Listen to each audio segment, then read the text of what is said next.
मित्रों, ये पद्म पुराण है और आज इस शास्त्र के माध्यम से हम जानेंगे कि भगवान को एक तुलसी पत्र चढ़ाने से किस फल की प्राप्ति होती है, और ये भी जानेंगे क्या भगवान को दिन में तुलसी पत्र चढ़ाने से कंगाली आ जाती है, और भी बहुत सारी बातों के बारे में विवेचन करेंगे। लेकिन मित्रों, इसके पहले बता दें, आप हमारे वीडियो देख तो लेते लेकिन आप हमारे चैनल को सब्सक्राइब नहीं करते।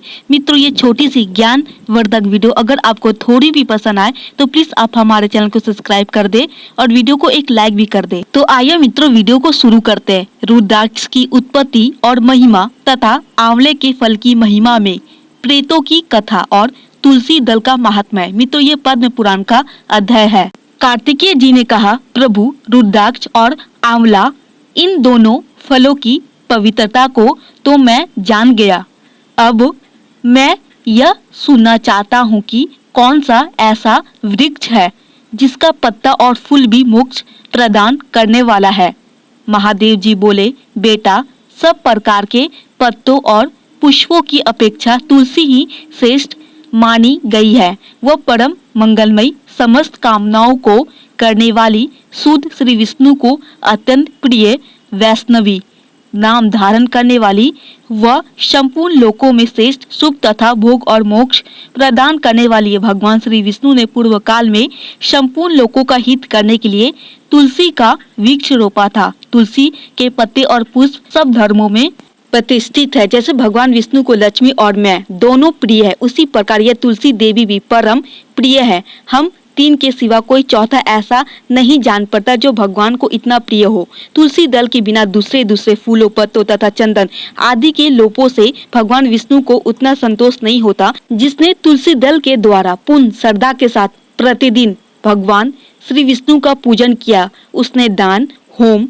यज्ञ और व्रत आदि सब पूर्ण कर लिए। तुलसी दल से भगवान की पूजा कर लेने पर क्रांति, सुख, भोग सामग्री, यश, लक्ष्मी, श्रेष्ठ कुल, शील, पत्नी, पुत्र, कन्या, धन, राज्य, आरोग्य, ज्ञान, विज्ञान, वेद, वेदांग, शास्त्र, पुराण, तंत्र और संहिता सब कुछ में कर्तलगत समझता हूँ। जैसे पुण्य सशीला गंगा मुक्ति प्रदान करने वाली है, उसी प्रकार यह तुलसी भी कल्याण करने वाली है। स्कंद, यदि मंजरी युक्त तुलसी पत्रों के द्वारा भगवान श्री विष्णु की पूजा की जाए तो उसके पुण्य फल का वर्णन करना असंभव है। जहाँ तुलसी का वन है वहीं भगवान श्री कृष्ण की समीपता है तथा वहीं ब्रह्मा और लक्ष्मी जी भी संपूर्ण देवताओं के साथ विराजमान है।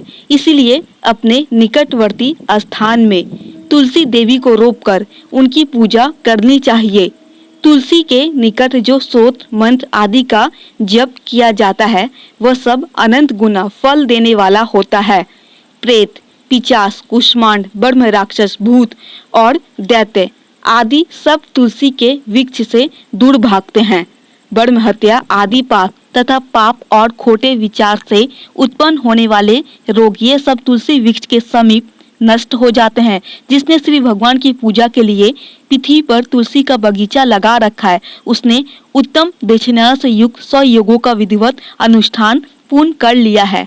जो श्री भगवान की प्रतिमाओं तथा सालग्राम शिलाओं पर चढ़े हुए तुलसी दल को प्रसाद के रूप में ग्रहण करता है, वह श्री विष्णु के सायुज्यों को प्राप्त होता है।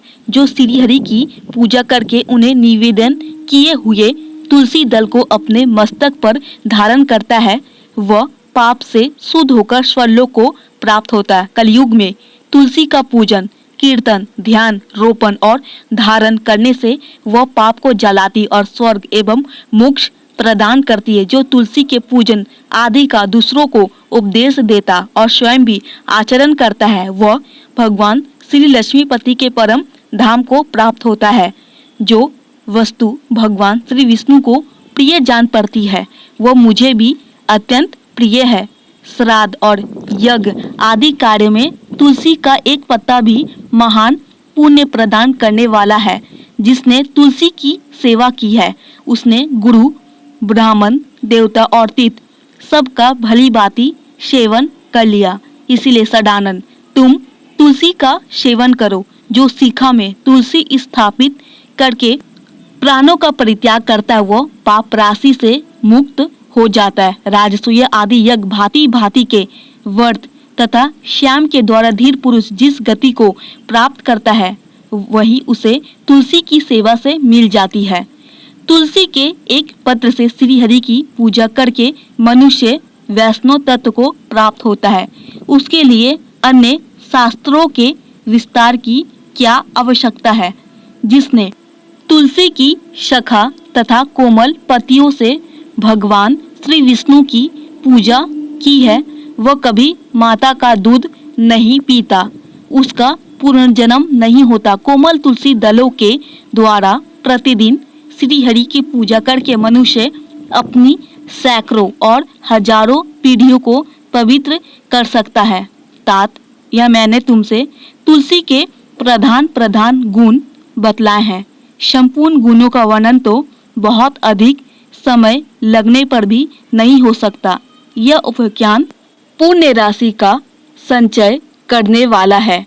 जो प्रतिदिन इसका श्रवण करता है वह पूर्व जन्म के किए हुए पाप तथा जन्म मृत्यु के बंधन से मुक्त हो जाता है। बेटा, इस अध्याय के पाठ करने वाले पुरुष को कभी रोग नहीं सताते, अज्ञान उसके निकट नहीं आता, उसकी सदा विजयी होती है। तो मित्रों, यह थी तुलसी उपाख्यान की महात्म्य। मित्रों, अब उम्मीद करते हैं कि आप समझ गए होंगे कि श्री विष्णु को हर समय आप तुलसी पत्र चढ़ा सकते हैं, चाहे सुबह हो या फिर रात। इससे किसी भी प्रकार का कोई दोष नहीं लगता। मित्रों, उम्मीद करते हैं कि ये छोटी सी जानकारी आपको जरूर पसंद आई होगी। अगर थोड़ी भी पसंद आई हो तो प्लीज आप हमारे चैनल को सब्सक्राइब कर दे और वीडियो को एक लाइक भी कर दे। इसी तरह आप हमसे जुड़े रहें ताकि शास्त्रों की सही सही जानकारी आपको हमेशा मिलती रहे।